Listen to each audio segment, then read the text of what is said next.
Let's go on the record. All right, the court has conducted a jury trial instruction conference off of the record. Come on in, ladies and gentlemen, off record. Now would be the opportunity for both parties to state their objection to any instruction that the court did not give as tendered. Okay. All right, there being no objection to the jury instructions, thank you all very much. All right.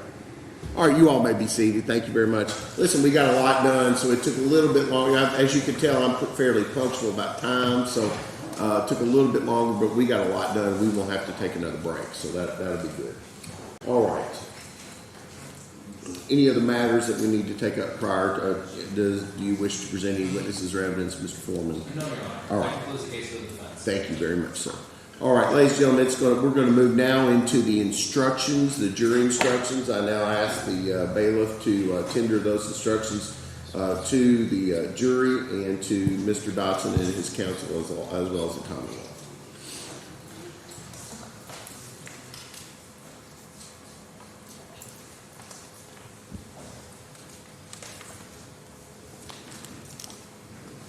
All right, you all will have to bear with me. Believe it or not, I have to read these to you. So, my voice will hold out.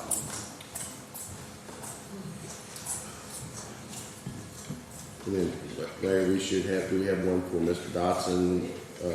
Yeah, Mr. Dotson should have one, and then the counsel for the Commonwealth should have. Mr. Dotson needs a copy of his instructions, and then one to each of the county attorneys and to the other attorney. I want everybody to have one. All right. Ladies and gentlemen, I want to thank you for your time and your attention now, and as judge of this court, I now instruct you as follows. Commonwealth, Kentucky, Madison District Court, case number 19T10068, Commonwealth, Kentucky, plaintiff versus Timothy Dotson, defendant. Oh, are we I'm good? sorry. No, are we I good? didn't interrupt. I was just saying something. Oh, okay, no problem. Immediately upon instruction number 1, immediately upon retiring to the jury room, you shall elect one of your number as foreperson. The jury is instructed to complete the attached forms. To complete the forms, all 6 jurors must agree in order to make any determinations required by these instructions. If all 6 of you are unable to agree one way or the other as to the guilt or innocence of the defendant, the foreperson shall write no verdict and shall sign that notation and shall return to the courtroom. Before you do that, please inform the bailiff, though, so I can talk with you before you do that, okay? Instruction number 2, the law presumes the defendant to be innocent of the crime, and the complaint or citation shall not be considered as evidence or as having any weight against the defendant. You shall find the defendant not guilty unless you are satisfied from the evidence alone and beyond a reasonable doubt that the defendant is guilty. The burden of proof in this case rests on the prosecution from the beginning to the end of the trial to establish, beyond a reasonable doubt, every element essential to the conviction of the defendant on the offenses charged. If upon the whole case you have a reasonable doubt that the defendant is guilty, you shall find the defendant not guilty. Please proceed to instruction number 3. Right not to testify. The fact that the defendant did not testify in this case cannot be used as an inference of guilt and should not prejudice him in any way. Proceed to instruction number 4. Operating a motor vehicle while under the influence of alcohol or drugs. You will find the defendant guilty of operating a motor vehicle while under the influence of alcohol or drugs if and only if you believe from the evidence, beyond a reasonable doubt, all of the following: that in this county on September 28, 2019, and within 12 months before the issuance of the citation herein, they operated a motor vehicle, and that while doing so, they were under the influence of alcohol or any substance or combination of substances which impairs one's ability to drive.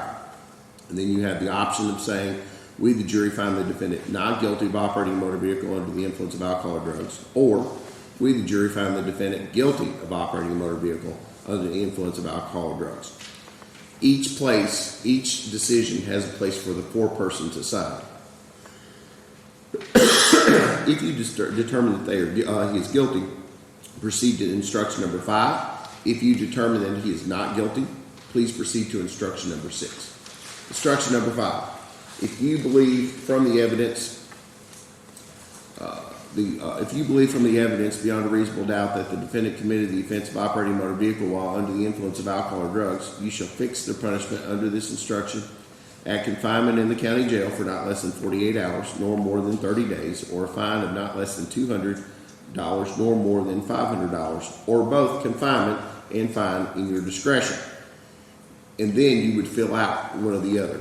We, the jury, find the defendant guilty of operating a motor vehicle under the influence of alcohol or drugs and fix his punishment at a confinement in the Madison County Detention Center for a blank number of days, and that cannot be less than 48 hours or nor more than 30 days if you determine that confinement is appropriate. Or, we, the jury, find the defendant guilty of operating a motor vehicle under the influence of alcohol or drugs and fix their punishment at blank. That number has to be a minimum of $200 or cannot be more than $500. That's if you just want to do just a fine only.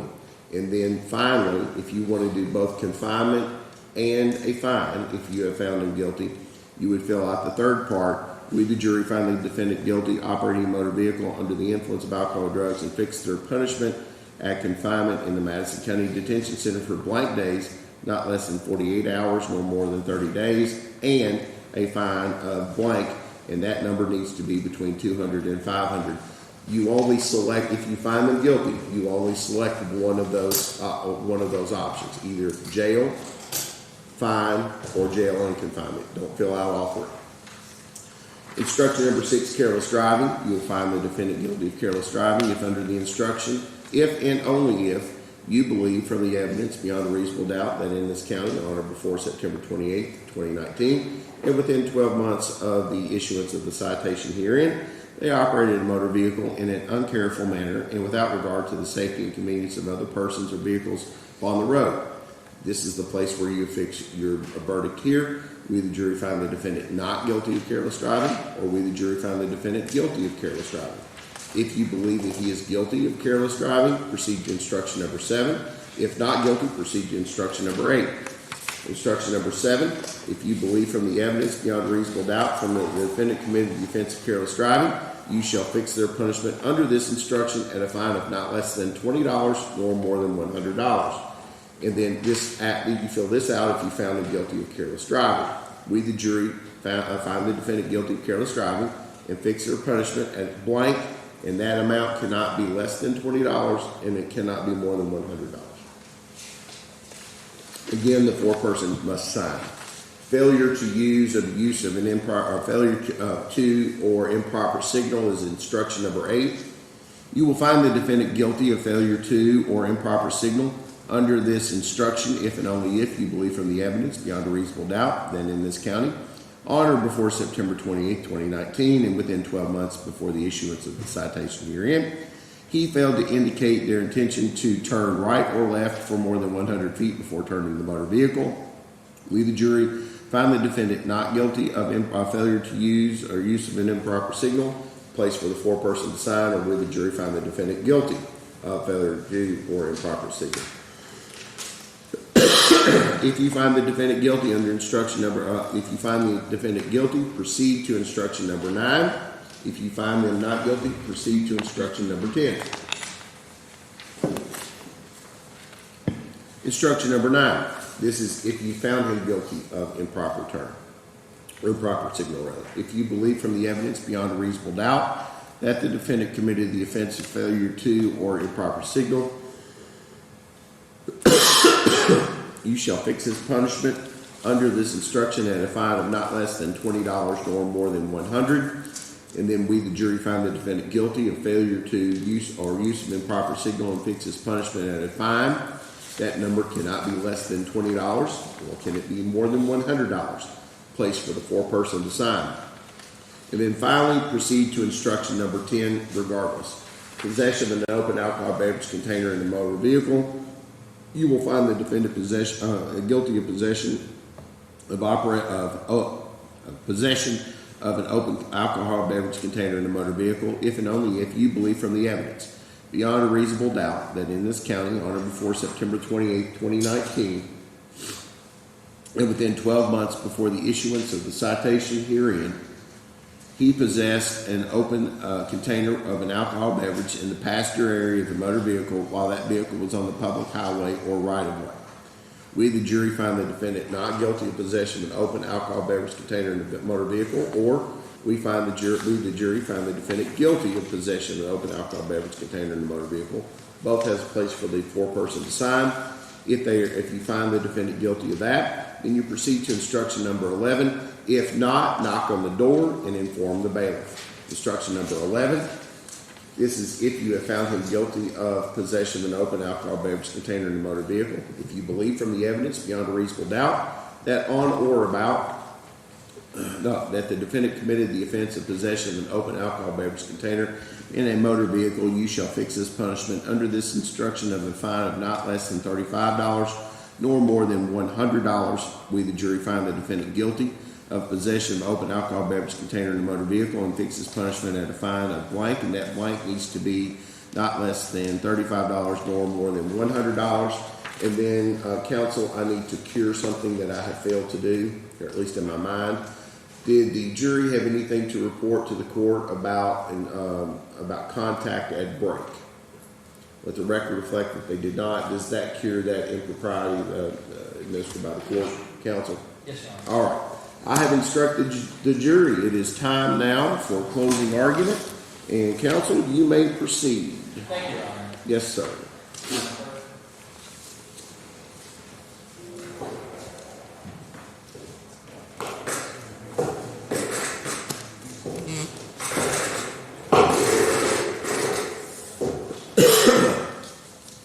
All right, before you do anything, what is going on with this? Is this because he's getting ready to do a PowerPoint or something? Yes. Okay, perfect. Just want to make sure we were recording. Okay, go ahead. We ready? All right.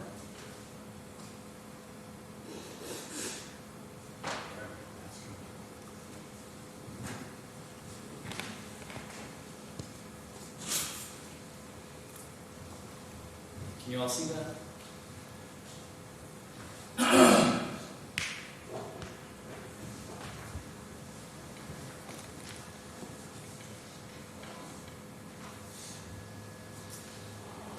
Good enough for government work.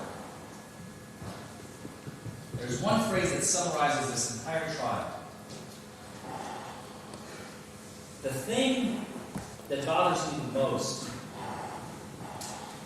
is that, as you all found out, just like I did, I had my suspicions, but obviously there's a lot of pieces of this trial that I don't know, and I'm learning literally in real time as they happen in the courtroom, just like you are, is that the expert witness that they hired, that the government hired, another government agent, has rendered his opinion through the lens of another government agent, former Officer Sellers, and rendered his opinion based on the biased observations of another individual.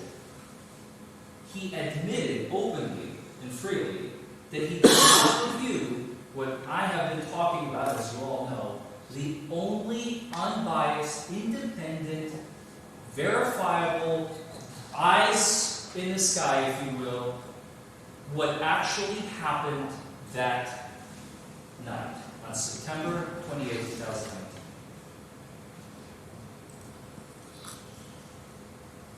He merely reviewed the impressions of another biased individual. I cannot explain why, but it horrifies me. Because through this whole ordeal, and Mr. Ward was supposed to be the clincher. Mr. Ward was supposed to be the individual that you all, just as much as we, anticipated that he would take this witness stand and explain how the interaction between marijuana and alcohol, the 3 nanograms per milliliter and the 0.069 come together and you have impairment. You heard him testify. I can't say that. It's outside my area or purview of expertise. It is outside my area of understanding. He simply testified that it could, theoretically, hypothetically, it is possible. It is equally not possible, I asked him. Yes, sir, that is correct. Independently of just marijuana? Yes. Independently of just alcohol? Yes. And in combination? Also, yes.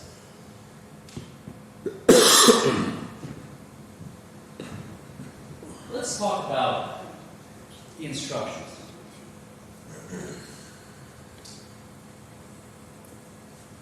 Sorry, I left my paper. There it is. I want to draw your attention first and foremost, before we dive into the facts and what has happened here.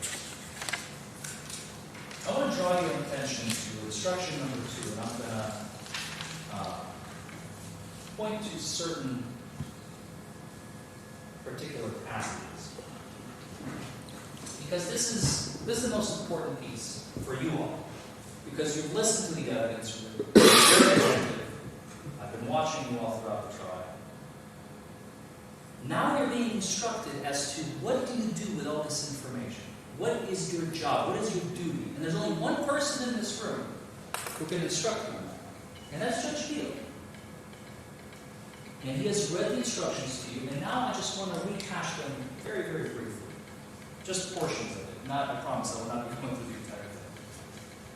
You shall find Mr. Dotson not guilty. This is taken directly out of the instructions that Judge Jewell just read to you. You shall find Mr. Dotson not guilty unless you are satisfied from the evidence alone. It's a key term. And beyond a reasonable doubt that he is guilty. So if you have any doubt, and we will talk about him in a moment, any doubt in your mind, it doesn't even matter if you all don't agree and you all bring a different reasonable doubt to the jury. One of you says, I don't believe he was impaired. And somebody else says, well, I don't believe the officer did a good job. Or another one of you says, well, I think the video shows that he was not impaired, very clearly. It doesn't matter if you disagree on why the verdict should be not guilty. If you all agree that he is not guilty, then that's the way that you should vote. From the evidence alone, beyond reasonable doubt. I want to talk about, since Kentucky courts do not allow us to define what reasonable doubt is. We kind of talked about in jury selection, I know it was like 8-9 hours ago. But I kind of alluded to the fact that there are 3 standards, one in civil cases, one in deprivation of your parental rights, and one in criminal cases. Preponderance of the evidence, clear and convincing, beyond reasonable doubt. There's actually more than that. There are about 5. Reasonable and articulable suspicion is the lowest of the low standards in the land. That is the standard that is required in order for, at the time, Officer Skyler to determine whether or not he wishes to pull you over. Roving stops are not permitted, so said the Supreme Court. The officer must have reasonable or articulable suspicion to pull somebody over. The next is probable cause. Probable cause is the standard that is used to determine for the officer whether or not, after he had reasonable and articulable suspicion to stop a vehicle and investigate the situation, now he has, or she has to determine whether or not they have enough probable cause to arrest. They cannot arrest on mere reasonable suspicion. They must have probable cause. That is the standard that was used in this case by Officer Skyler to arrest Mr. Dotson. That is probable cause. That's all he needs. The next we talk about, in civil cases, preponderance of the evidence is the next standard.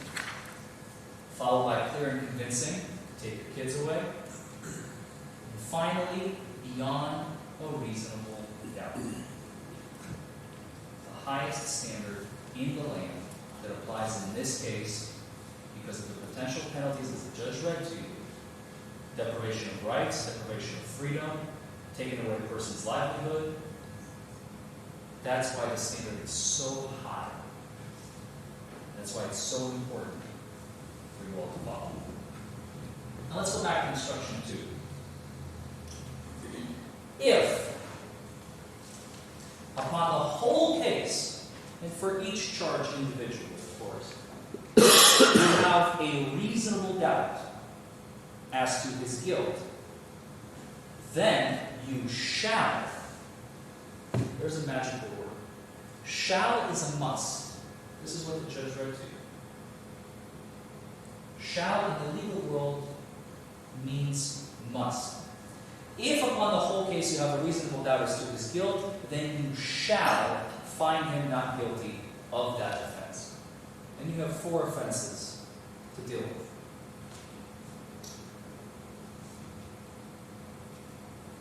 Let's do one more just real quick, and then we'll talk about the offenses and the facts.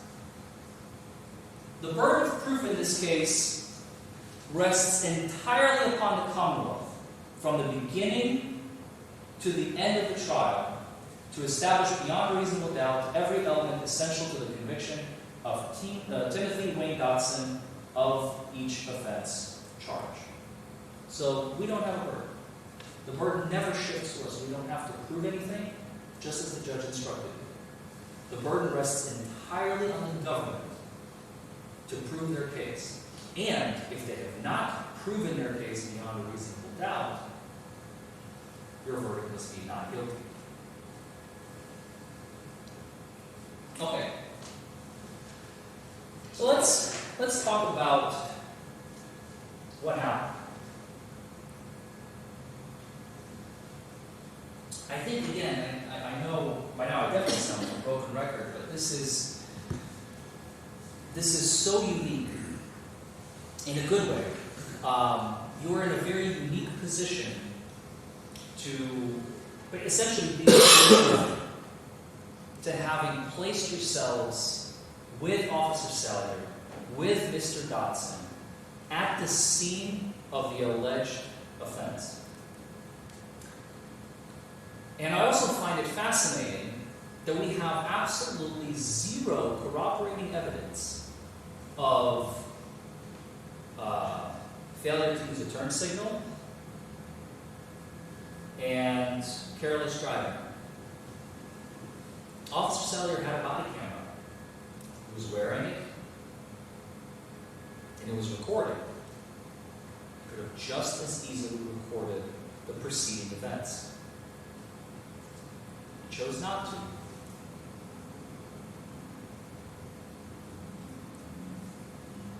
The open container. Let's jump to that real quick. The Wendy's cup. There's been a lot of talk about this Wendy's cup. I think there was even a freeze frame of the Wendy's cup on the screen that Officer Skyler destroyed the contents of. All you have to do is preserve a small sample. No one is asking you to preserve the entire container. Just to give you all the independent, corroborating evidence that you're so desperately hungry for and lacking in this case, to be able to prove or disprove a fact that has been brought into evidence for you all by the government. I think Officer Skyler made some mention about they don't allow flammable content into the locker room or liquids that could damage. I think he's just making excuses. He knows he screwed up. He knows he made a mistake. And he's trying to cover up for it. Which is fine. I'm not asking you to hold it against former Officer Skyler. He just wasn't cut out for the job. He's doing something else now. There is nothing wrong with that. Please don't hold it against him as an individual. But absolutely hold it against him when he's trying to use this as evidence of guilt of a crime of Mr. Dotson.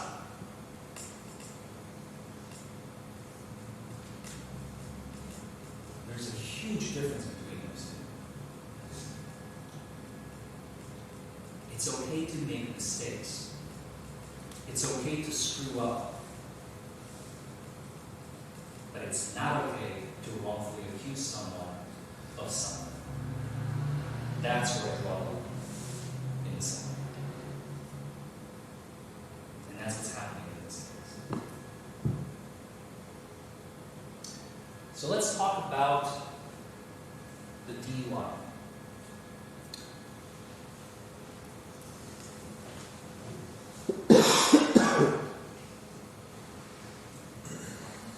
One of the first things, before we even get to that, I want to talk about what you saw, what I saw, when, first of all, there's been absolutely no testimony, I just realized, by Officer Skyler about how safely, promptly, and immediately Mr. Dotson parked his truck.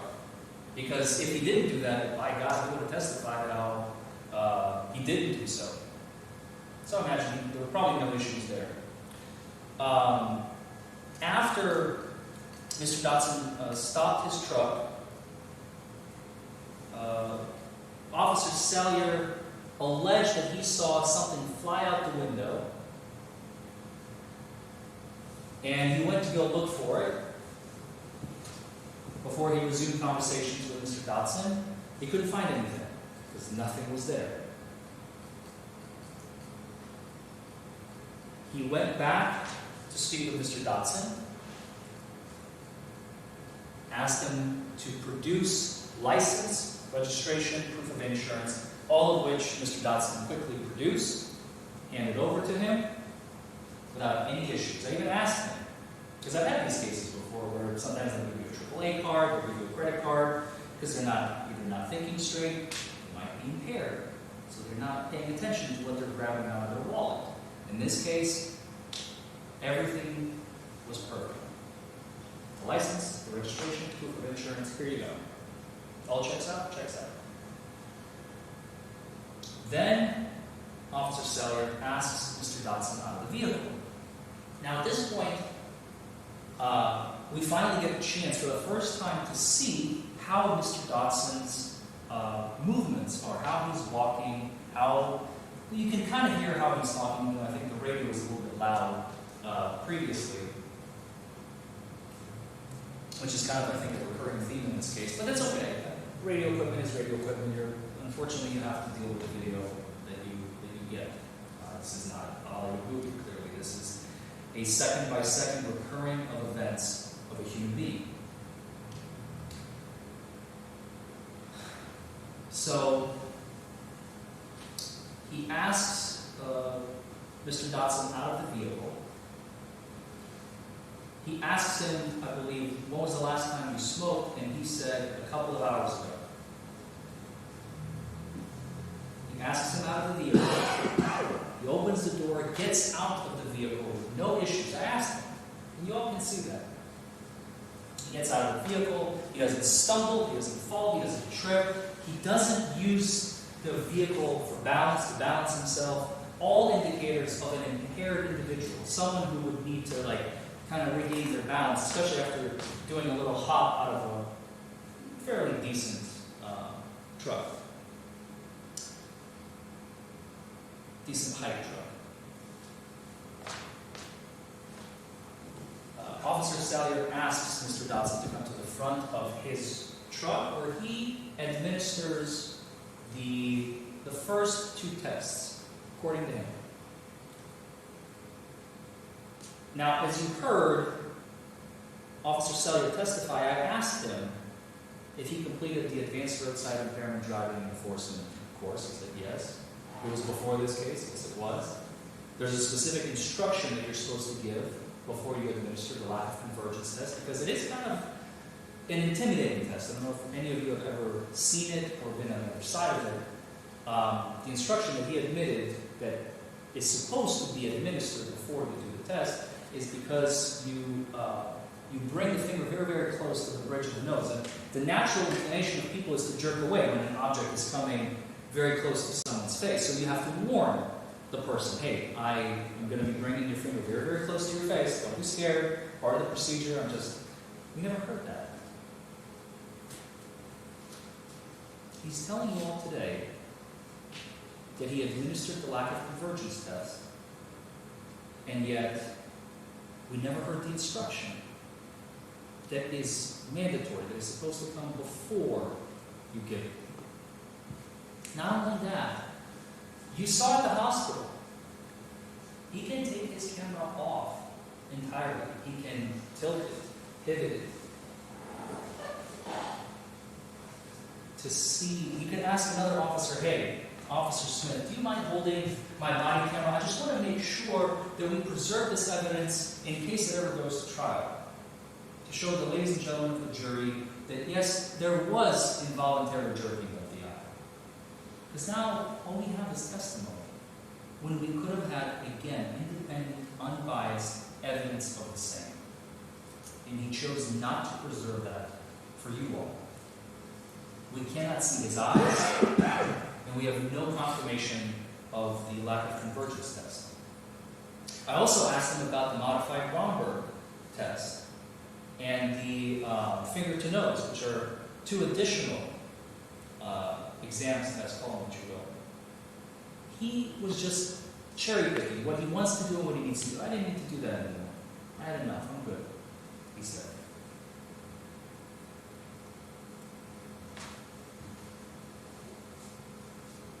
We can't see it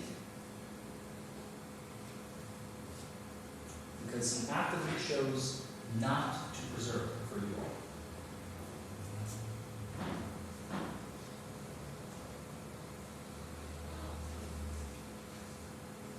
Let's talk about the walk and turn. So after Officer Sellier administers the test in front of Mr. Dotson's truck, he asks him to this area, which looks like a driveway. He tells him, form an imaginary line. Whose imaginary line? Is it the officer's line? Is it Mr. Dotson's line? We don't know. Just an imaginary line in front of him. He gives him an instruction about how to perform the walk and turn. And then Mr. Dotson performs the walk and turn.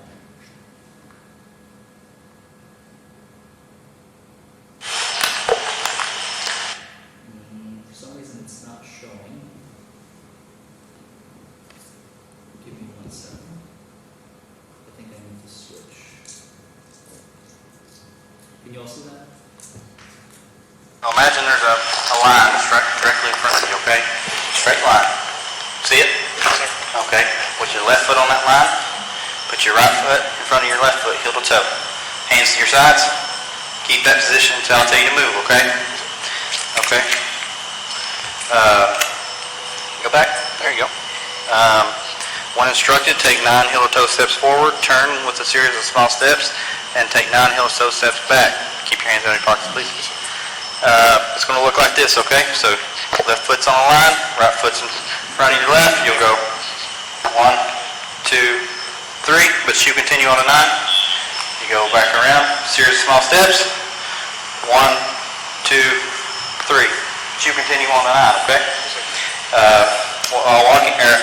While walking, keep your arms at your sides, watch your feet at all times, count your steps out loud. When walking, don't stop until you completed the test. Do you understand? Okay, begin and count your first step from heel to toe as 1. 1, 2, 3, 4. 8, 9, 10. It's like counting 10. Incorrect number of steps. 2,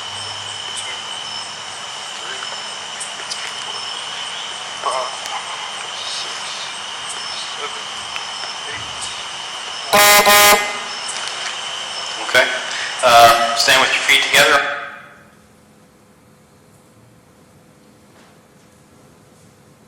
Mr. Dotson performed with perfect accuracy and precision as a sober person would. He's walking exactly as the officer is instructing him to do. He's doing exactly what the officer is asking him to do. It does not take a specialist to look at that and see an individual who is not impaired. Now let's look at the one leg stand.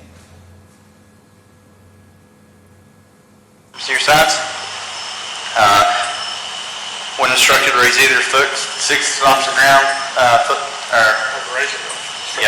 foot of your choosing. Sorry, I don't know what these numbers at the bottom are. Let me see if I can remove them.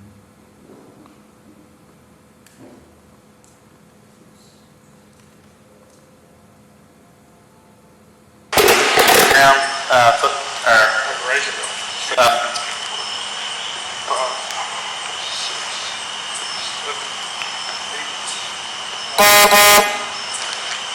okay. Stand with your feet together, arms to your sides. When instructed, raise either foot 6 inches off the ground, foot of your choosing. Raise either foot 6 inches off the ground, toe pointed out, foot parallel to the ground. It's going to look like this, and you'll count 1001, 1002, 1003 until told to stop. It's going to look like this, okay? 1001, 1002, 1003, 1004, and you continue on until I tell you to stop, okay? Keep your hands to your sides, your legs straight, watch your raised foot. Do you understand? You may begin. 1001, 1002, 1003, 1004, 1005, 2006, 2007, 2008, 2009, 2010, 2011, 2012. I'm just nervous. Keep going. 2012, 6 inches off the ground, sir. 2014, 2015, 2016, 2017, 2018, 2019, 2020. Okay.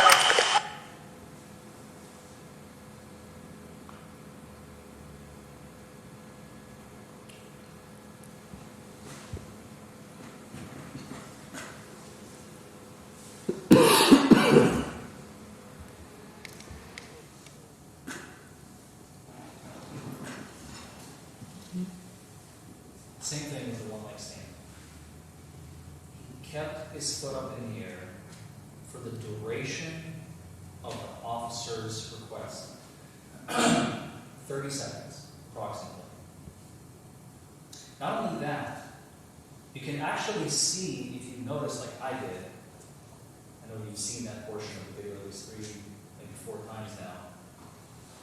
When Mr. Dotson is standing on his one leg, you can see one of his legs start to shake a little bit. He says, I'm a little bit nervous. He tells the officer the truth. He's a little bit nervous dealing with law enforcement. Nobody wants to deal with law enforcement.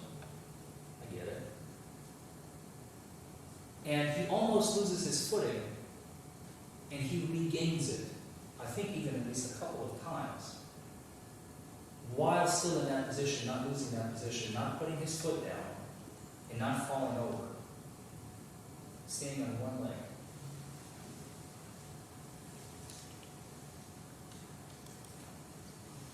And the government has the audacity to use that as a clue of impairment. The walk and turn test by itself is a reasonable doubt.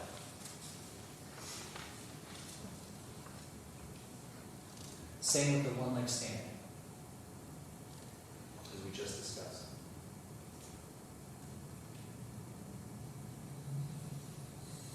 So the lack of convergence, again, no instruction given.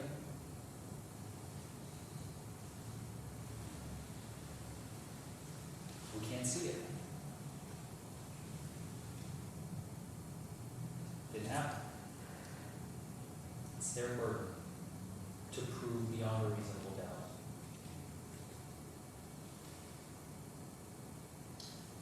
Now this one is interesting. The preliminary breath test. And I think the government made a little bit of a big deal out of it, of some statement that Mr. Dotson made after the preliminary breath test, as we call it, he was administered to him. He was worried because he knew he's the designated driver here today. He knew that it's his responsibility to be the responsible one.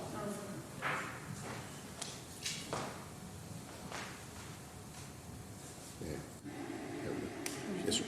Those statements are not evidence. Okay, so we need, I'll sustain the objection because. This is just the defense's theory. Well, I understand, but what I feel like that you're getting into is you're arguing statements that you're welcome to argue anything that's in evidence. We're sort of getting into you putting evidence in that's not supported by any testimony whatsoever. So I'm going to sustain the objection. I appreciate the effort and move on. Yes, sir. Thank you, Your Honor. Yes, sir.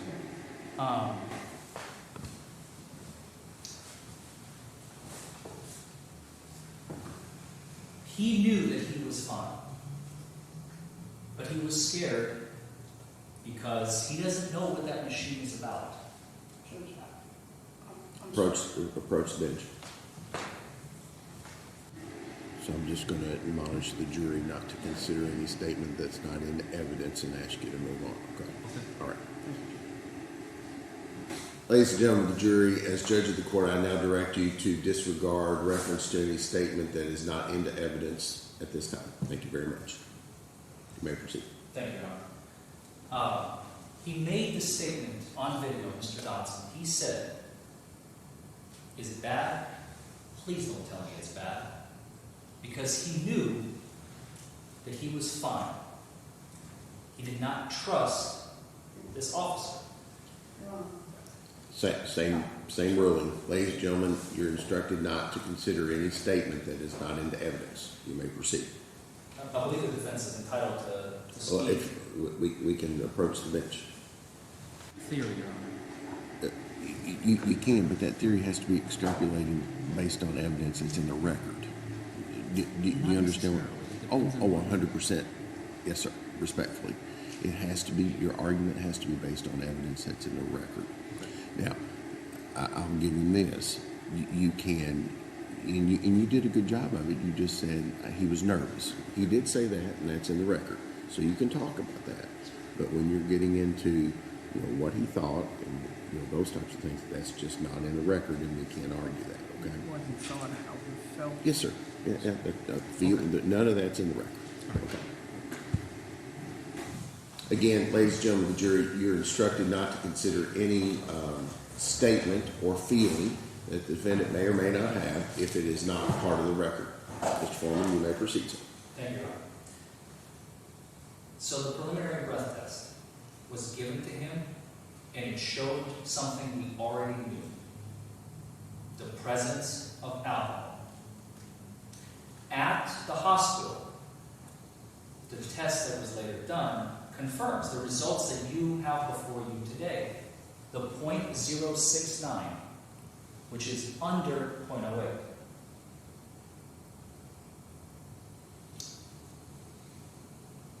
Let's go back to the scene.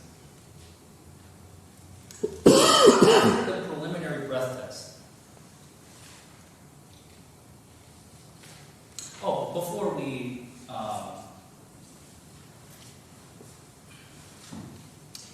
get there, I recall that there was a smell of marijuana that Officer Skyler testified to.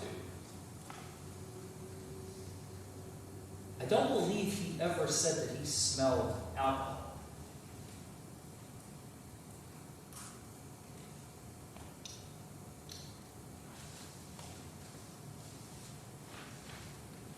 Now this one is also very interesting.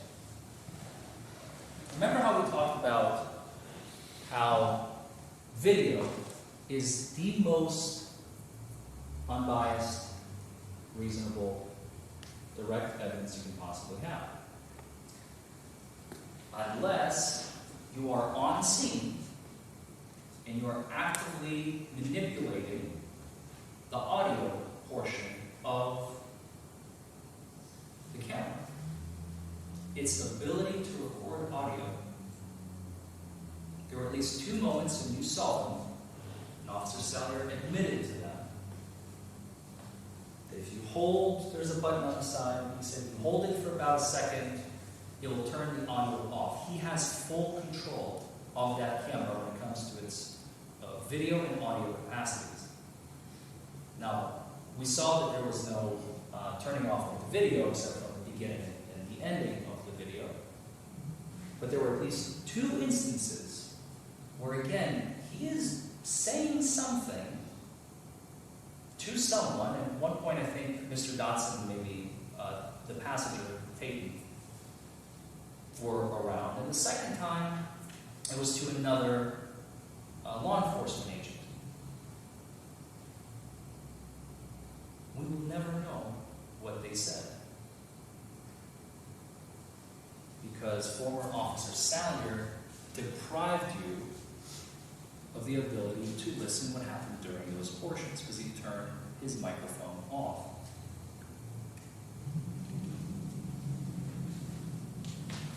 Another reasonable doubt.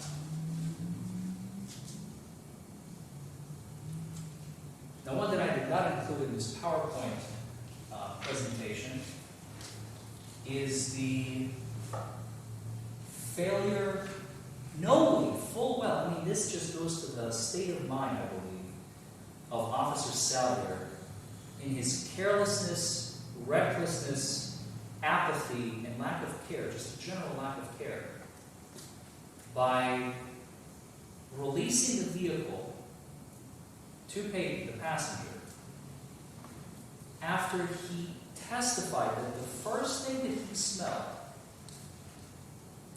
when that window was rolled down was marijuana. And he asks Peyton, that's on video, have you had anything to drink tonight? No. You good to drive? Yeah. All right, we're just going to breathalyze you real quick. He knows it's marijuana. Either he's ignorant of that fact or he just doesn't care. You decide. And he asks Mr. Dotson, is it okay if we release the vehicle to Peyton? Mr. Dotson says, yeah. Officer Skyler testified that he did not administer any standardized field sobriety tests to Peyton. Just release the truck to him. Good enough for government work. Once again.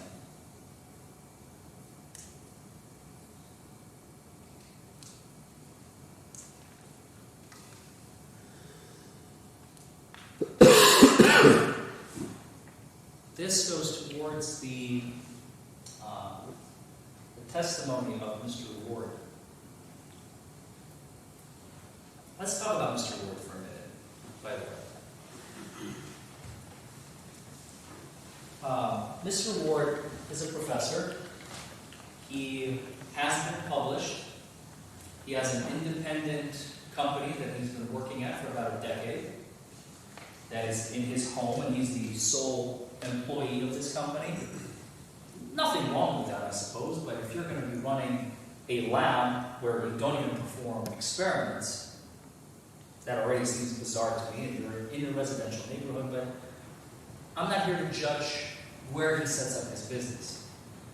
What I am here to judge is the fact that the articles, the citations and bibliography that he quoted in his report about Mr. Dotson, some of them have absolutely zero bearing on Mr. Dotson's case, such as the benefits of cannabis on muscle and muscle fatigue, adolescent tendencies towards drugs and alcohol and cannabis, and how sports can distract them from it and lead them down a better path. Which is absolutely not the case here, as he admitted to it, individuals who are heavy users will have THC delta 9 stored in their fat cells, and if they are tested days after consumption, even though they have not consumed, they will still show levels. But as I already alluded to, the 2 most important pieces for you to take away from Mr. Ward is that, number one, he never reviewed the only independent evidence in this case. He reviewed the evidence of a biased witness only. And he told you he can't draw a firm conclusion. It's a maybe.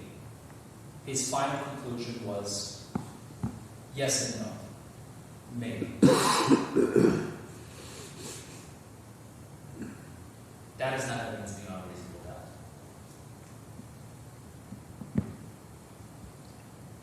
That maybe meets the standard of preponderance of the evidence, if this were a civil case, maybe. Maybe, okay, maybe. Could go either way. But not beyond a reasonable doubt. And remember what's at stake here. Mr. Dodson and his freedom. We're not talking about the exchange of money, like in a civil case.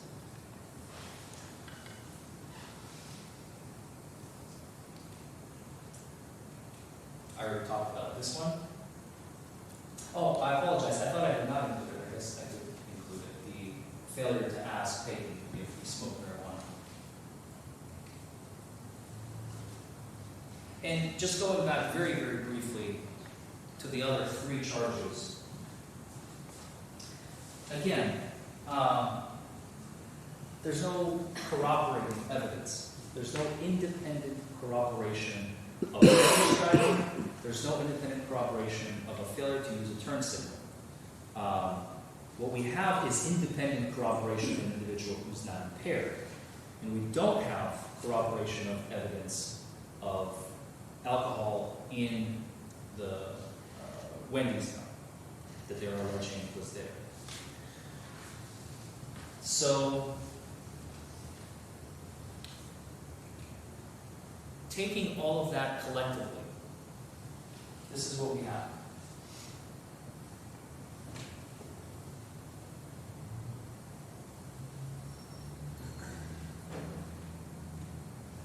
We have at least 10 reasonable doubts in this case. And maybe you can think of some that are not even on this list, that you were listening to the evidence. You are privy to all this information. You don't have to agree with me on which reasonable doubt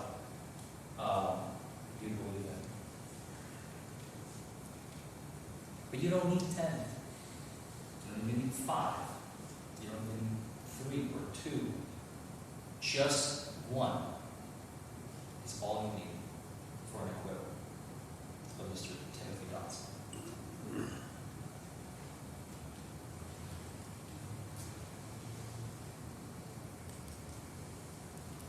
Now this is an interesting one. The officer's own propensity for dishonesty. That by itself is a reasonable doubt. The fact that he turned his camera off, the fact that he did not talk about how well Mr. Timothy Dodson performed on the field sobriety tests, even though we could all see something completely opposite of what he testified to.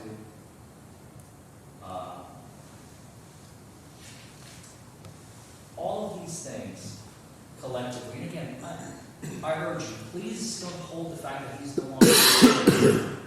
he's no longer employed as a law enforcement officer against him as a human being, because that's not fair. He just wasn't cut out for the job. That's fine. Everybody does their own thing. But please, absolutely do hold it against him for his failure to do a proper and accurate assessment of a case in wrongfully accusing an individual of crimes he did not commit.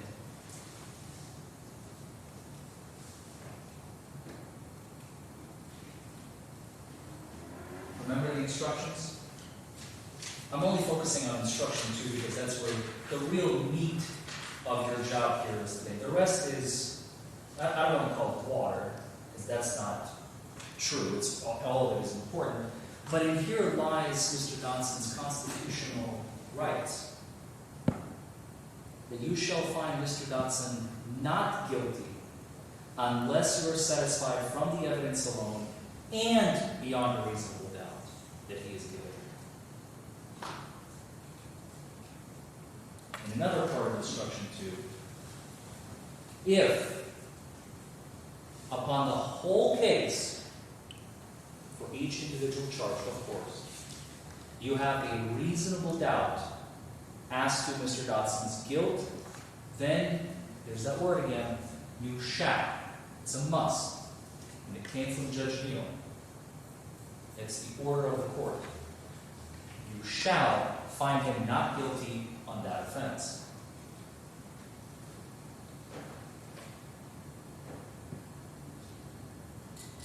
So when you all go back to deliberate, I am confident you will find Mr. Dodson not guilty of the 4 charges, and they are, once again, careless driving, open container in a motor vehicle, failure to use a turn signal, and DUI. Thank you. Mr. Foreman, thank you very much. On behalf of the Commonwealth of Kentucky, you may proceed.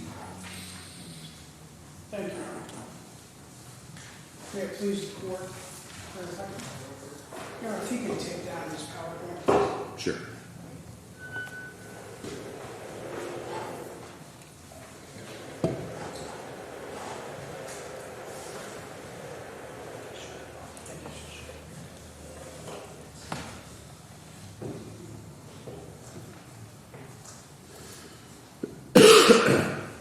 Mr. Davis? May it please the court? Yes, sir. Mr. Foreman, ladies and gentlemen of the jury. Sorry, it's been feels like 8 or 9 hours since I was able to speak to you guys this morning. It's been a long time, it's been a long day. I do want to say thank you. I have been doing this a long time, and I appreciate how much energy it takes to sit here and listen to evidence and look at video and do things that, are just not normal for you. So I understand the effort it takes, and we appreciate that everybody reporting. I want to draw back to something that Ms. Holland said to me to open this trial that's incredibly important. What did she tell you the defense was going to do? Does anybody remember? What was the word that she said the defense was going to do? Because it was their only option. They were going to distract you. Distraction. And that's what this PowerPoint is. It's fancy distraction. It looks good, it clicks, kind of slides across the screen, there's some red letters on it. What is the thing that you didn't see in any of that? What's the 2 pieces of uncontroverted scientific evidence that they stipulated to? They stipulated to. That Mr. Dodson or Mr. Foreman never talked about. You remember? It's the 2 pieces of paper that I gave you. There are 2 scientific tests that are uncontroverted. That when Mr. Dodson, the defendant, was operating his vehicle, he had at least a .069 level of alcohol in his blood system and 3 nanograms of delta-9 THC. Uncontroverted. There's been not one single piece of evidence that sets that aside. That's because they got a distraction with something else. They're going to talk to you about how bad a person Officer Skyler is. It's just government work. He wasn't cut out for it. That's baloney. That's distraction. He told you he left for a better paying job to spend time with his family and make more money.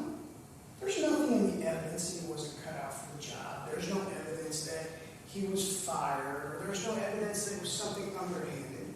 He made a decision for his family to leave. And he's here today not getting paid. He spent all day today not going to receive a dime. He's going to get less than you guys, which is next to nothing, right? So that's distraction. Well, I've said enough about that. Let's talk about what Mr. Ward said to you. Because Mr. Foreman mischaracterized that. Blatantly. Mr. Ward has testified in hundreds of cases in the Commonwealth. He's a toxicologist and he's a chemist, right? He made 4 conclusions that are in evidence that are uncontroverted conclusions. They've not called anybody to say, oh, Mr. Ward's wrong, right? They've not called any expert witness to contravene his opinions. Your Honor, may I approach? You may. So let me guess, the Commonwealth has just made allusion to the fact that you should have called some witnesses. Since we don't know no burden on the defendant. I need to just say that the defendant has no, yeah. I'm just saying. I know, it's an argument, I know, I got it. That's fine. All right. Ladies and gentlemen, the Constitution of the United States of America and the Constitution of the Commonwealth of Kentucky and the rules of this court do not require that the defendant call any witnesses whatsoever. Are you satisfied with the admonition? Yes, Your Honor. All right, you may proceed, sir. And that is true. The judge is absolutely right. They don't, Mr. Forman's right. He doesn't have to do anything. They don't have to call a witness. But the fact remains that there's no other evidence in the record contrary to what Mr. Ward has testified to. Right? And what did he say? He was very upfront. He said 0.069 of alcohol will impair driving. Remember that? He said won't be able to maintain a lane, won't have sufficient reaction time to hit your brakes, won't have sufficient perception to recognize what's going on in front of you, right? So, as to, it relates to the defendant, right? He changed lanes carelessly. He didn't signal. He almost hit another vehicle. So, the expert opinion lines up with Mr. Dotson's actions. The defendant acted in conformity with that opinion. So you have evidence of that, right? Now, Mr. Forman has kind of made a big deal. Oh, well, wait a minute. You don't know that he changed lanes. You don't know that he didn't signal because we don't have body camera of that. Ladies and gentlemen, there's not body camera of every single thing that an officer does. Nowhere in these instructions, nowhere in Kentucky law does it say there has to be a body cam on the entire time. That's a distraction by Mr. Forman, right? There's no law that says that. The judge has instructed you on that. It's not written anywhere, right? We try cases all the time where the only evidence is witness testimony. Now, we live in an age that when I first started doing this, there wasn't video on every corner and bank and convenience store and good Lord, ring camera. Goodness gracious, I'm glad they come up with ring camera right out of the call for everything.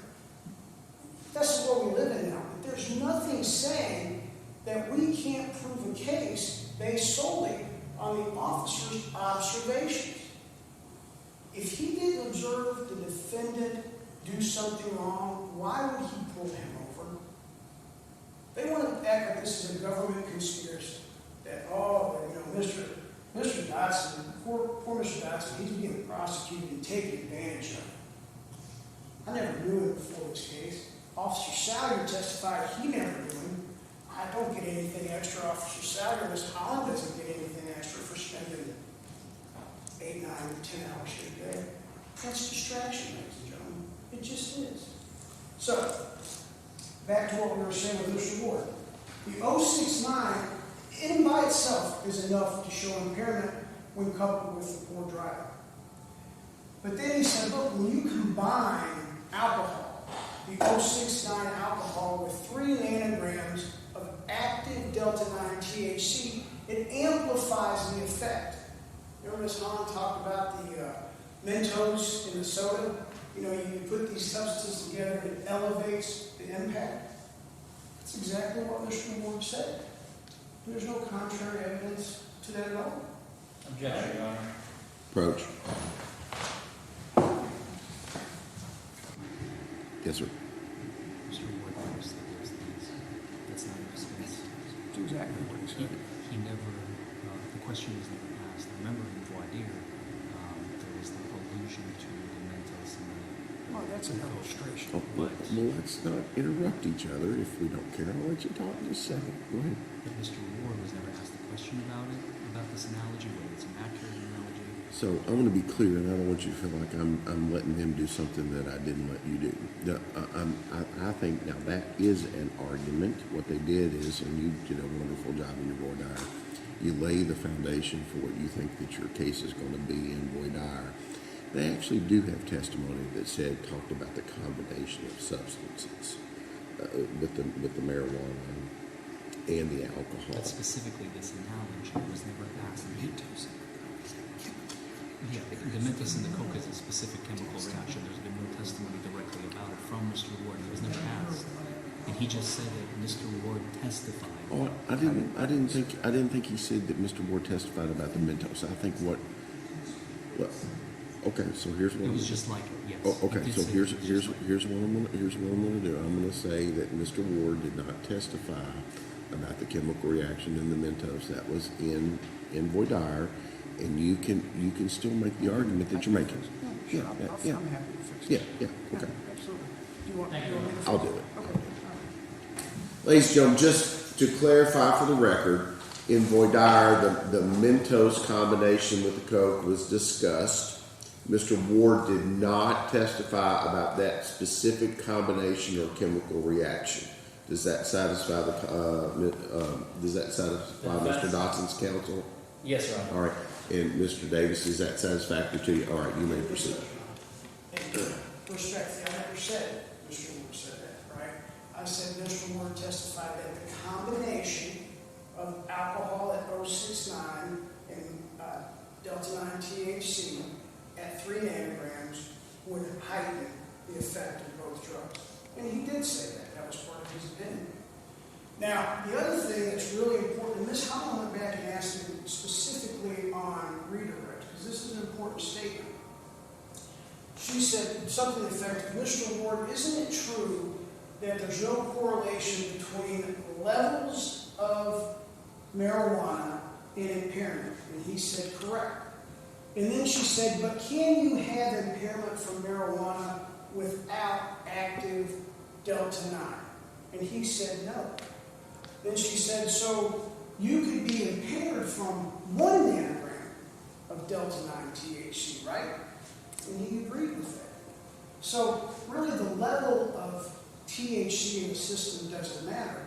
What matters is it's combined, the active ingredient is combined with the 0.069 of alcohol. Okay? Now, Mr. Forman has referenced several times his studies and this, that, and the other, but I found it really interesting. What's the one thing that Mr. Ward kind of turned on?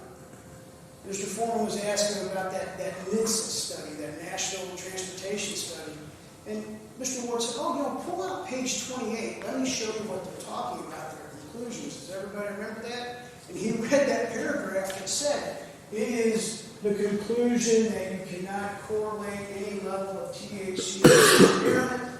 So you have to rely on what? The observations of a trained law enforcement officer. And you have that today. You have that today.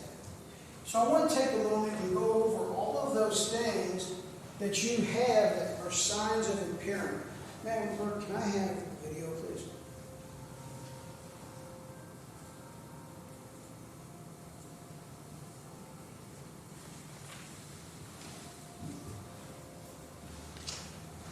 May we approach, Your Honor? You may.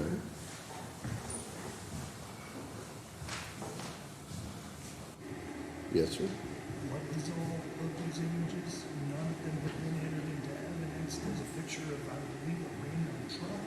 There's a picture of a Wendy's coming that were not in evidence. Again, we made a big deal about the Wendy's coming.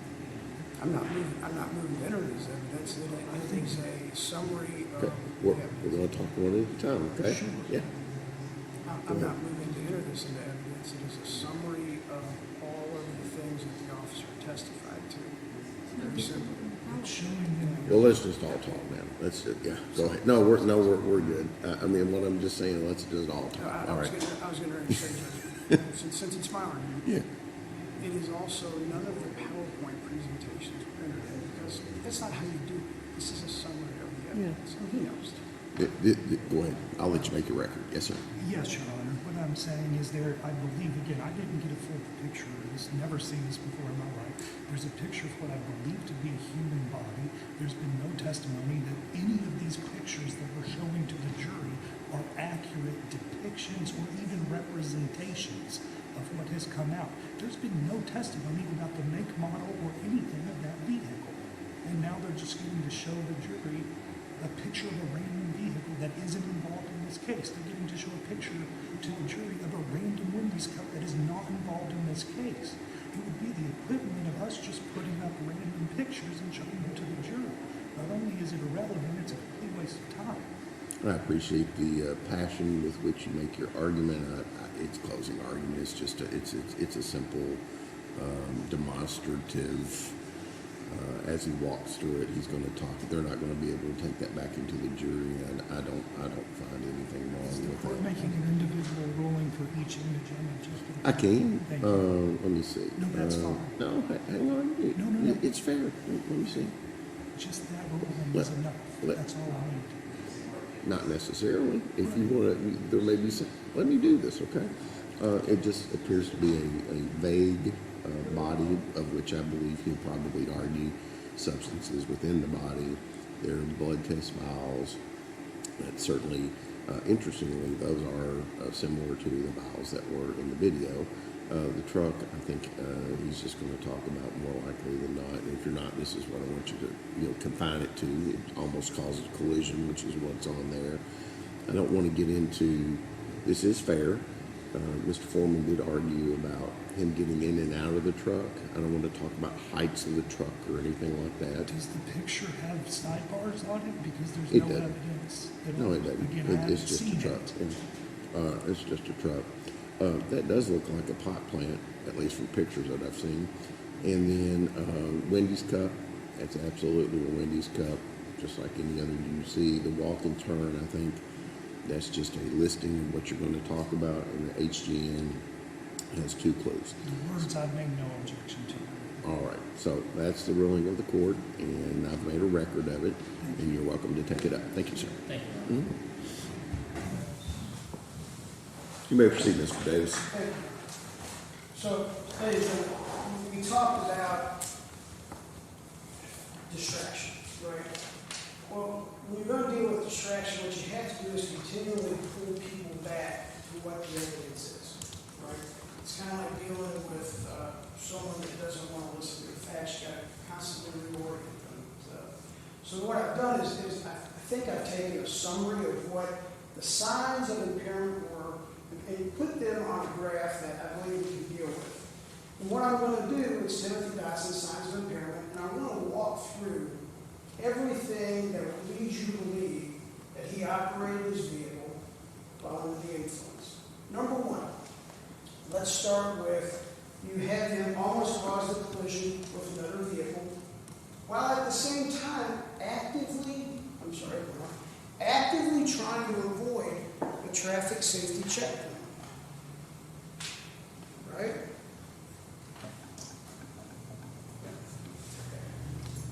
Trying to actively avoid that checkpoint by turning off on the Eastway Drive. Why would you do that? Maybe because you had alcohol and marijuana residue in the truck. It's a reasonable inference, right? Failed to signal. Again, a sign of impairment. When the officer pulled him out of the truck, he engaged in field sobriety exercises. But before doing that, he observed what? Extremely bloodshot, glassy eyes and droopy eyelids. He believed he had slurred speech.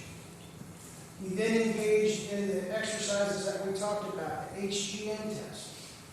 Now, there's nothing saying that he has to record all of these tests. There's nothing saying he has to have another officer come over and hold up his camera and look down on him.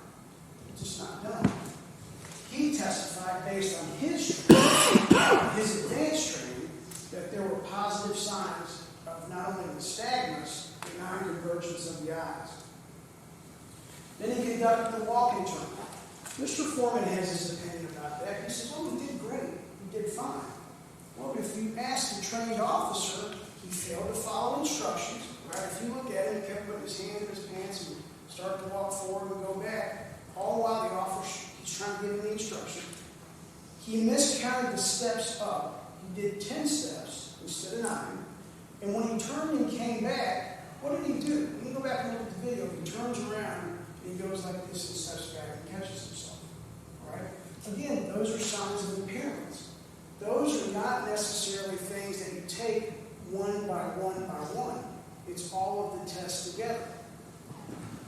So, he noted, use his arms for balance, didn't follow instructions on that test specifically. And then the one leg stand, he noted 4 clues. And if you look at the one leg stand, he's holding his leg up, and he's actively swaying back and forth, holding his arms up. That's not the way the test is supposed to be. It's supposed to be with your hands down and your foot held up for the count, right? He hopped on his foot. He didn't start the test when the officer told him to start. Again, failure to follow instructions. So all of those things are signs of impairment. So based upon all of that, he arrests for the DUI and takes him and gets the blood draw, right? And again, the blood draw is irrefutable evidence. You have an 0.69 blood alcohol level with 3 nanograms of active marijuana. And you know that that's consistent, right, with everything else because he had marijuana residue in the vehicle and he had a Wendy's cup with alcohol in it. Now they can distract you and say, oh, he poured out the alcohol, he let the passenger drive the truck home. But the officer testified that the passenger didn't have any signs of impairment. He even gave him a PBT, right? He said he didn't have any droopy eyelids and no sign of marijuana intoxication or impairment. So I think if you take all of those things together, it equals clearly someone that's operating a motor vehicle under the influence of a substance in Madison County, Kentucky, marijuana and alcohol. Now, I did make a big deal out of the PBT because when the officer administered the PBT, the defendant said, oh man, is it bad? Is it bad? That is a sign to me that he just didn't know how impaired he was. You've heard this fantasy about how he was responsible and he was going to do this, that, and the other. He didn't even know how bad he was based on that question. I'm not saying he's a bad person. What I'm telling you is that based on the evidence, he operated his motor vehicle under the influence of intoxicants in Madison County, Kentucky. Now, I'm going to close with this.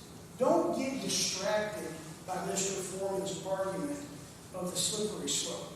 He wants you to believe that Mr. Dotson had to be stumbling down drunk, couldn't get out of the truck, couldn't get up out of the seat. He wants you to believe he had to be that impaired. Ladies and gentlemen, that's not the law. The law is if he was even slightly impaired by marijuana and alcohol, while he was operating his truck on the roads in Madison County, and he is guilty of that crime. He's guilty of that crime. So I'm going to ask you to go back to the jury room that you take your instructions, and this is the law that Judge Neal has given to you. And I'm going to ask that you go to instruction number 4. All right?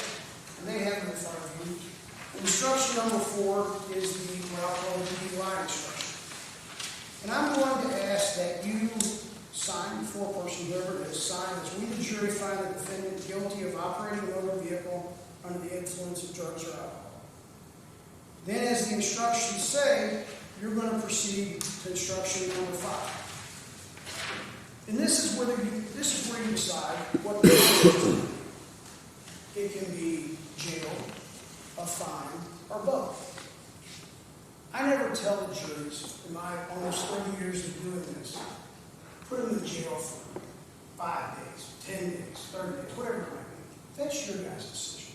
You guys are the citizen participants in this trial, so it's your decision what the punishment will be. I'm not going to make any mess with that. I do believe jail time is appropriate in this case. It's up to you to consider how much. Okay? After you make that decision, you're going to proceed to the next instruction about careless driving, which is instruction number 6. I'm again going to ask you to find the defendant guilty of careless driving, and then go to the punishment instruction. Choose what you will. And then I'm going to ask you to go to instruction number 8 on the failure to improper signal. I'm going to ask you to find the defendant guilty of that charge as well. And then finally, you're going to end with finding the defendant guilty of possessing an open alcoholic beverage. I'll close by saying thank you again. I know it's late. When you leave this courtroom, I know you want those salons. We all do. But please take your job seriously.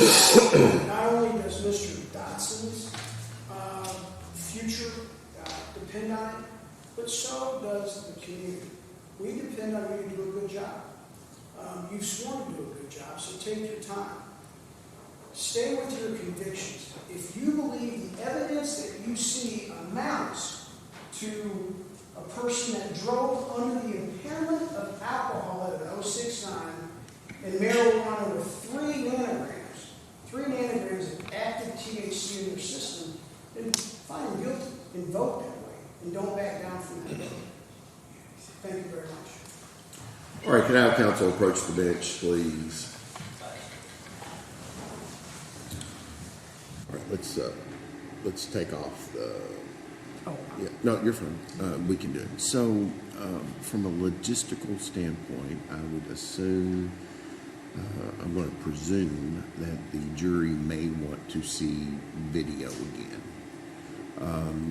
So, a couple of different ways to do it, and frankly, I'm going to give you all an opportunity to try to pick, and if you can't, then I'll decide. But I am more than willing to let my judicial assistant's laptop be made available to them to play whatever it is that's in the record.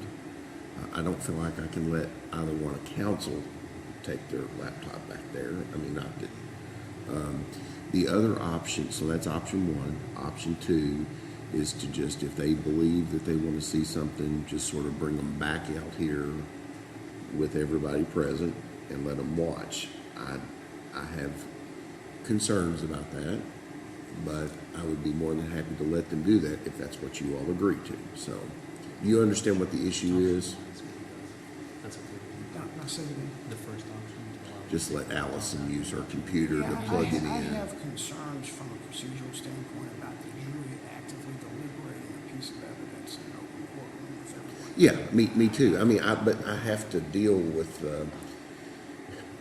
I will say this: that's addressed on the second second floor courtroom that we're renovating. We're not going to have to do that again, but that's just a logistical limitation that we have. The other thing is, I'm going to go ahead and let them know that Sheriff Coyle is going to be making dinner available to them if they need, so they don't have to worry about that. Okay. Anything else we need to take up? I'll take up your other motions once. You'll have another you'll have a renewed motion, will you not? At the conclusion of you've closed your evidence. Yeah, you want to make another motion? Yes. All right. Same argument? Yes. Same response. It'll be the same ruling of the court.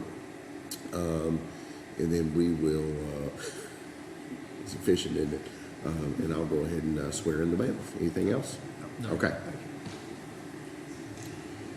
Chief, I'm assuming that it will be you, sir? Yes, sir. All right. So, ladies and gentlemen, now the admonitions that I have given to you that you can probably recite when you go home tonight. Oh, you all may be seated. I appreciate your respect.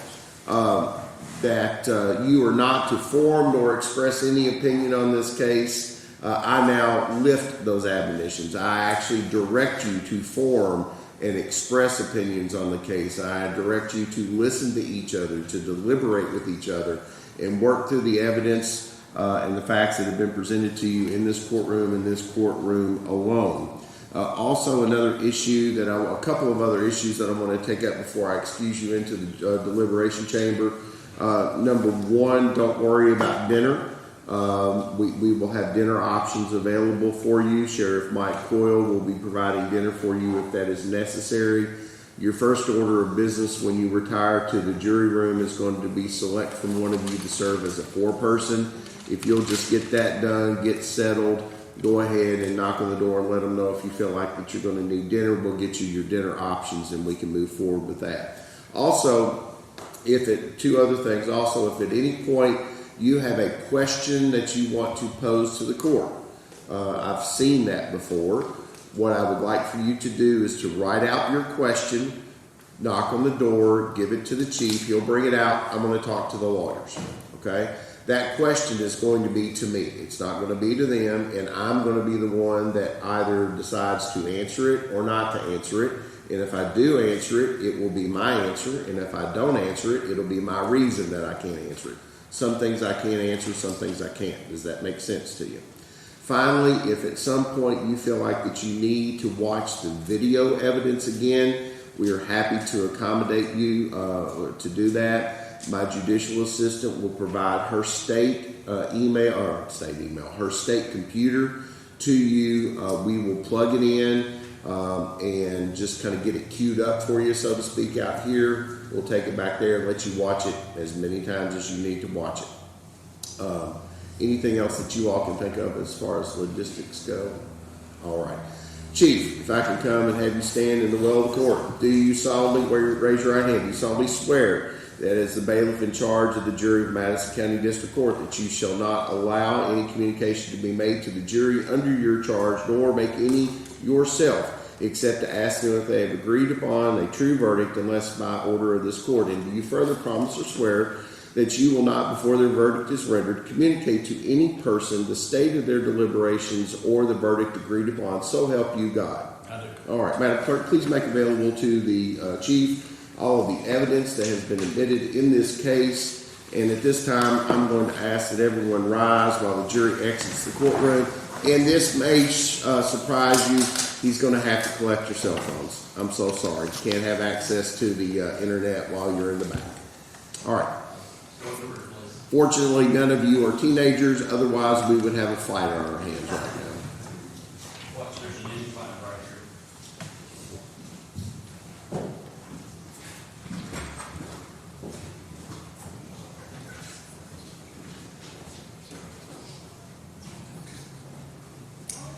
All right, you may be seated. Anything else we need to take up before we stand in recess? All right, let's go off the record.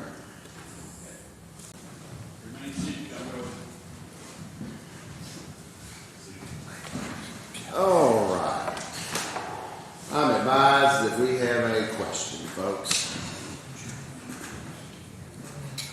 He's good. Oh, 100%. He's an officer of the court. He can sit. Sorry, I've been on. No, yeah. Well, you know what? To be honest with you, I get on him quite a bit too, so it's all right. But he can have his phone and sit where he wants.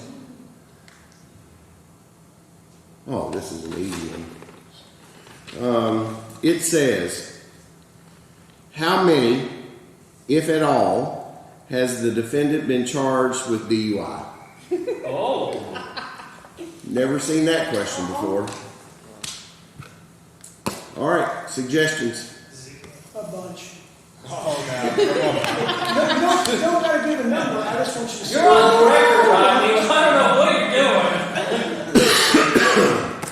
No, I believe that the court can say that's not. Can't answer That is not I hate to do it, but It sounds like there is. yeah, it sounds like that there is. So let's But, agree on some I disagree, language. Your Honor. Do what? I disagree. Okay, let's hear At the it. beginning of the trial, I just remembered that like it was 9:02, give or take. At the beginning of this case, the court advised the jury, good morning, ladies and gentlemen of the jury. We are here today. Mr. Dodson's been charged with a DUI first offense. You said those Did I words. say first offense? We can roll the tape back. I remember that. You at least did when you read the citation. I heard first offense at one point. Yeah. I know I Oh did. Lord, are you serious? I didn't hear that at all. Yep. I know I did at one point. Yeah, me too. And if the court's instructed, If I did what? and if they've heard it once, to turn around and tell them. Oh my gosh, did I really? Can But we play it back? I still think the answer is you can't answer it. Well, if I've already said it, That's what I'm getting at. Yeah, but I still think you can answer the question.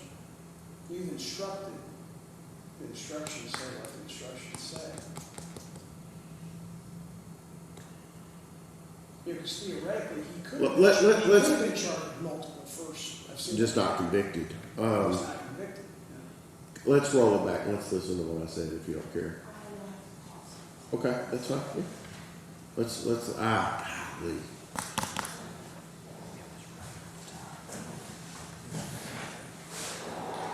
Your Honor, the defense's argument would simply be that the Commonwealth waived that objection at the time that the court made that statement, so they waive the objection now with the question of the jury.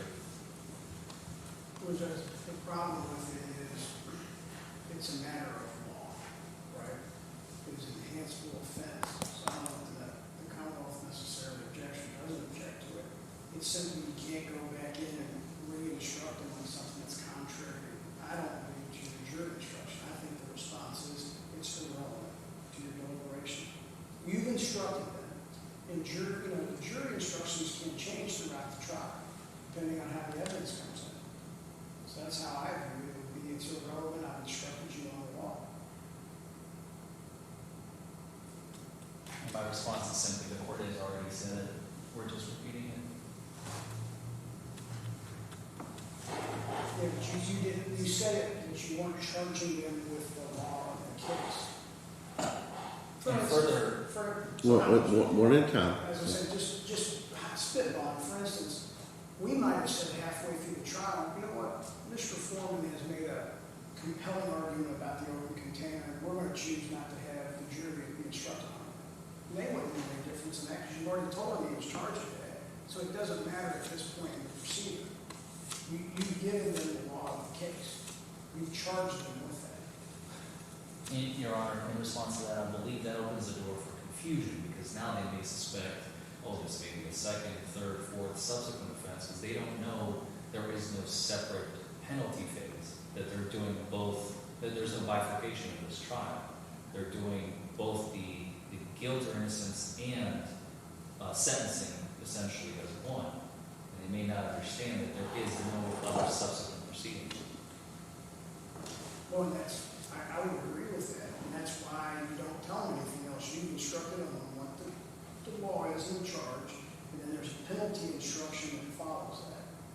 I really don't think we need to do anything else.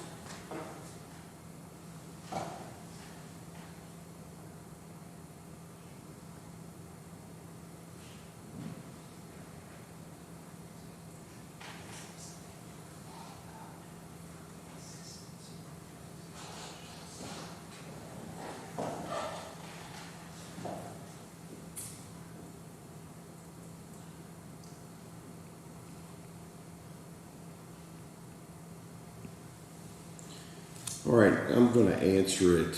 Whether the defendant has ever been charged or convicted of DUI is not relevant to his guilt or innocence in today's case.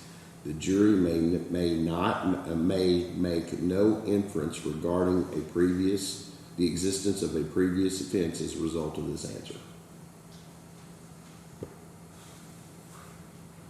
That's the only way that I know how to do it. I'm sorry, can you read the second portion? Yeah, the jury may make no inference regarding a previous offense as a result of this answer.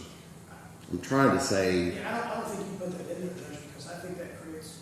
Honestly, I'm not arguing for the defendant, but I think that creates a problem for the defendant because there's an inference on the inference. Well, I've said it, so can we all live with whether the defendant has ever been charged or convicted with DUI is not relevant to his guilt or innocence in today's case? Can you all live with that? May I make a suggestion? Yeah, I am dying for suggestions because, just to be honest with you, you know, when I made a mistake. I mean, that's the only way I can say it. I should not have said first offense. So. And help me out here. This is off the top.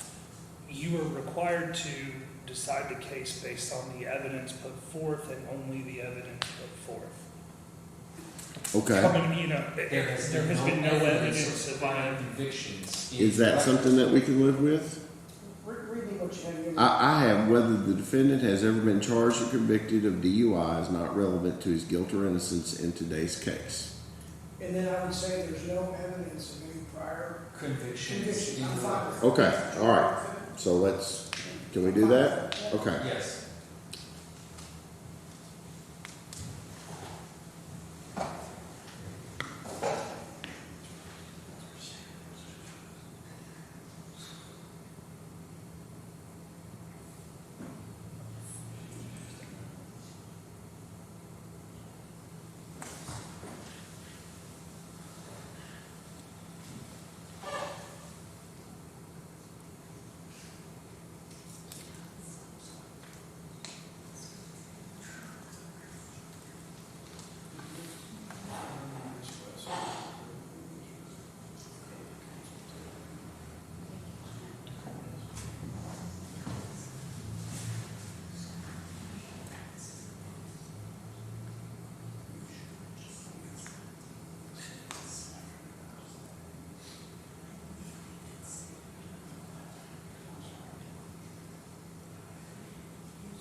All right, there is no evidence. I'm going to write this as we agree. There is no evidence. Is there? Okay.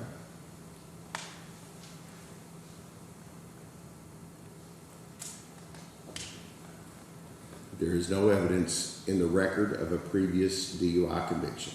Of any Of prior. Any prior. Conviction, I just Okay. say prior conviction. I'm okay. It's a little vague, but I'm okay. Of any prior DUI conviction. This will blow it up. Any prior DUI charge or conviction, because that's the truth too. Yes, I think that's better. And it wasn't that the charge matters. I think the charge just muddies the water. It doesn't matter.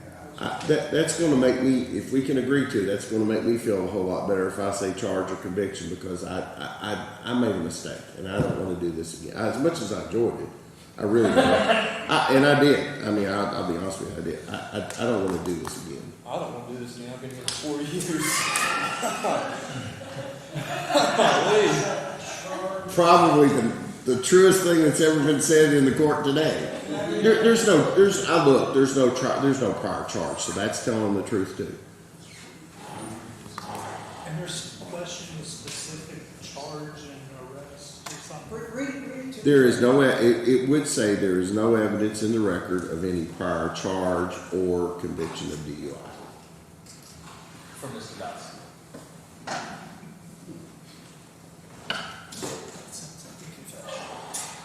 And if you can't live with that, if we can't agree to it, then I'll make a decision and you take it down the street. I mean, I don't know what to tell you all. I mean, if I were foreshadowing the truth, it would be one thing. If he had a charge and I was trying to say it, trying to cover it up, I'm actually stating a fact. He's never been charged and he's never been convicted. Yeah, let him know I'm working. So. And I genuinely am sorry, you all. I made a mistake. You know what, Judge, go ahead. Are you okay with that? I have a high degree of discomfort with the charge part of it, but at the end of the day, it's not foreshadowing, I don't think. I think it leads to confusion, but. I mean, it's a fact, though. I mean, he doesn't. It's a fact, not an evidence. You could really just say. That's what I'm saying. You could really just say, there's nothing in evidence of any prior. Charge or conviction. Any charges or convictions, so you. Yeah, That's exactly what he said. charge or conviction of DUI. Okay, all right. There is no evidence in the record of any prior charge or conviction of DUI for the defendant.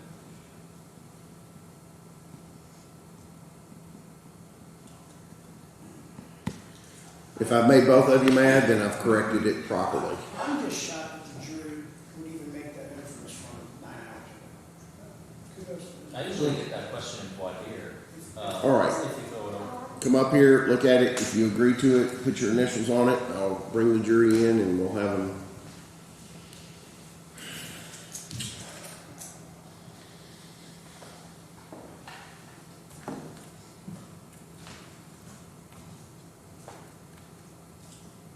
I know all the lawyers want a copy of the tape where I admit that I'm wrong.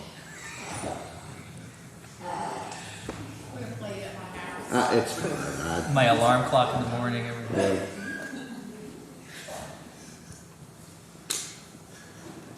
You know what? It is what it is. In the record of any, I think you left out a word. Oh, did I? Or unless I'm missing it. That's it. Oh, Second that's to it. last sentence. There's no evidence in the record of any prior charge or conviction of DUI for the defendant. Oh, is there an of? I missed the of. Of, right there.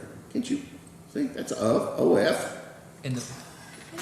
No. I was reading the previous sentence. Sorry. Let's see. It's late. Relative to It's his late. conviction, to his guilt or innocence in today's case. Yeah, okay. Sorry. All right. No, you're good.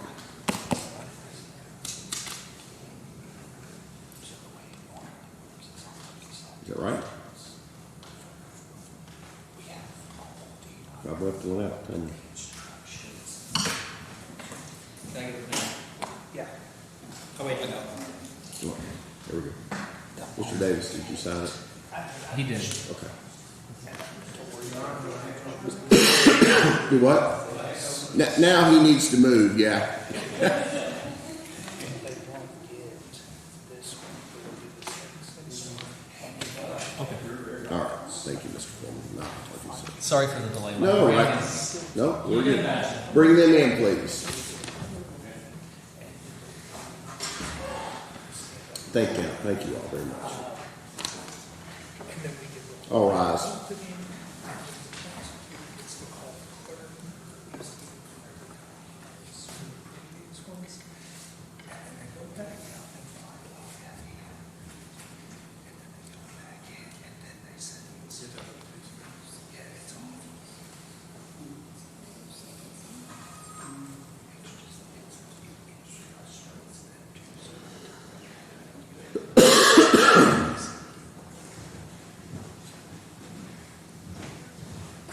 Yeah.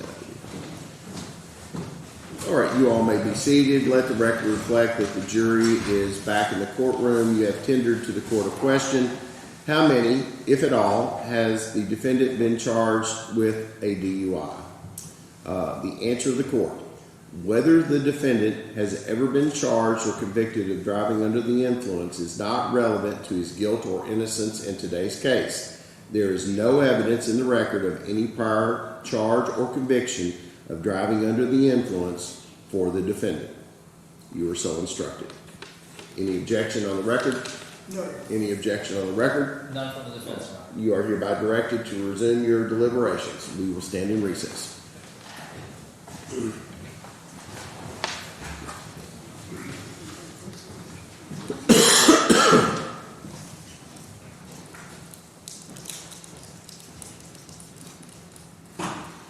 All right, we will remain in recess pending the deliberation of the jury. Off the record.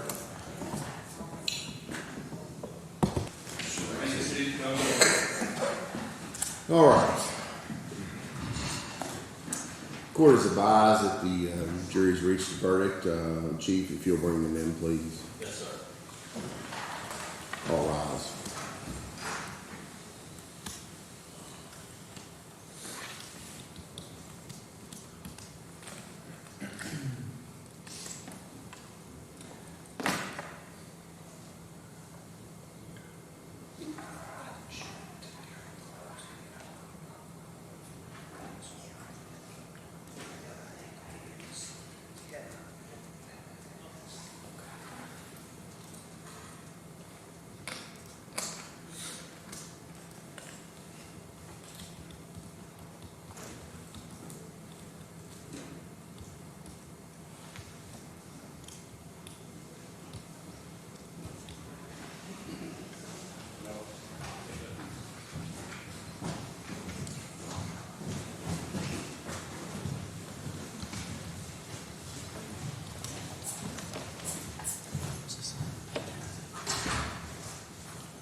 All right, you all may be seated.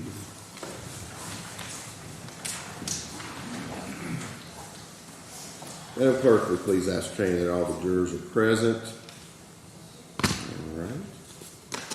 You may be seated. Has the, yeah, you can for right now. I've got a couple of things to go through. Ladies and gentlemen of the jury, have you been able to reach a verdict? Have you been able to select from one of you a foreperson? Yes. All right, if the foreperson would please hand that to the chief. I know folks do it differently. Now will the defendant please rise? Yes, Your Honor.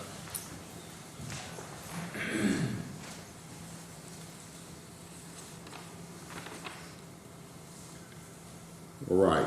At instruction number 4, the verdict of the jury is: we, the jury, find the defendant guilty of operating a motor vehicle under the influence of drugs or alcohol or drugs. Instruction number 5, we, the jury, find the defendant, having found the defendant guilty of operating a motor vehicle under the influence of alcohol or drugs, and fix the punishment at a fine of $200. Is that the verdict of the jury? Yes. Yes, it is. As it relates to instruction number 6, careless driving, we, the jury, find the defendant guilty of careless driving. Instruction number 7, we, the jury, find the defendant guilty of careless driving and fix the punishment at the minimum of $20. Is that the verdict of the jury? Yes, it is. As it relates to failure to use or use of an improper signal, we, the jury, find the defendant not guilty of failure to use or use of an improper signal. Is that the verdict of the jury? Yes, it is.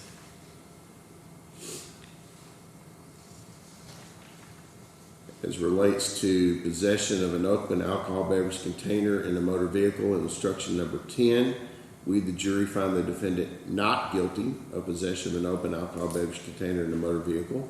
Is that, in fact, the verdict of the jury? Yes, it is. All right. Sir, was that a unanimous verdict? Yes. All right. Does either party wish to have the jury polled, Mr. Davis? Not the comments, Your Honor. Mr. Foreman? The defense would like to, Your Honor. All right. The verdicts that the court has previously read, ma'am, is that your verdict? Yes. Sir, is that your verdict that the court has previously read? Ma'am, is the verdicts that the court has previously read, is that in fact your verdict? Yes. Sir, is that in fact your verdict? Yes. Ma'am, is that in fact your verdict as read into the record? Yes, it is. And sir, is that in fact your verdict as read into the record? All right, let the record reflect that the jury has been polled at Mr. Foreman's request and that it is in fact appear to be a unanimous verdict. Ladies and gentlemen, I cannot tell you how much, you may be seated, sir. I cannot tell you how much I appreciate what you all did for the community today. I sincerely appreciate it. I want to thank the clerks who sat with us all day, the chief and the deputies for being with us. I want to compliment both lawyers on the job that they did, both for the Commonwealth and for Mr. Dotson. I thought it was a very well prepared, presented trial, and certainly we appreciate the attention that you all paid for it. So you've heard me enough. You are now excused with the thanks of the court. You all have an excellent day. Thank you very much.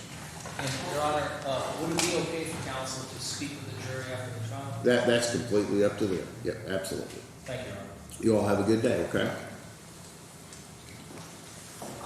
All right, and then just a couple of more matters that do you want to take up the post-trial matters, or do you want to take just a real brief break? We can go. Okay.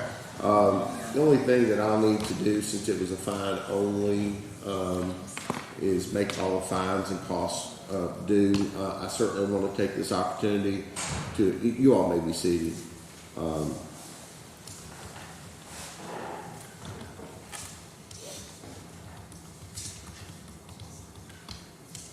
Sir, the Constitution of the Commonwealth of Kentucky guarantees you a right to an appeal of any decision that may have been made by a trier of fact or this court.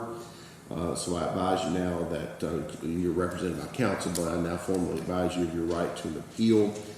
As far as there's no appellate bond issue because there's not been any jail that's been associated or been recommended. It's a minimum fine.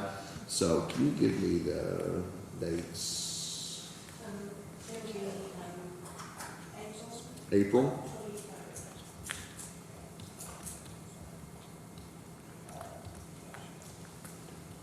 All right, I'll make all the fines and costs be due on April 23rd, 2024, unless set aside by a court of competent jurisdiction at 10 a.m. That'd be your show cause hearing, sir. Any other matter you wish to make another motion?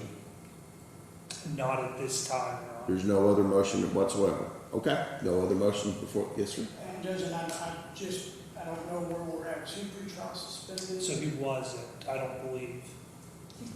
He wouldn't be. He's not. Right. It's not a second, and he's not not a refusal. Yeah. I was just okay. No other motion. Do what? It's been a long day. Yeah. Well, no, it has been, but I need to be careful. I certainly can't practice somebody else's case for him, but I also don't want to leave some issue. Can you approach the bench? Okay, that's right. Can we go off the record if you don't care? No, you're fine. All right, there being no further matters before the court having advised the defendant of his right to an appeal and set a show cause date, we are now filing it. Judge, it's actually probably an old law case. 2018, Is this when it took place? yeah. Judge, let's take that up when, I assume they'll file a motion, we'll take it up then. Yeah, Let's do that. my brain's gone. Yeah, we're adjourned. And I'm not looking for a pound of flesh. No, we're adjourned. That's not. Okay. Okay. All right. You all have a great day. Thank you very much.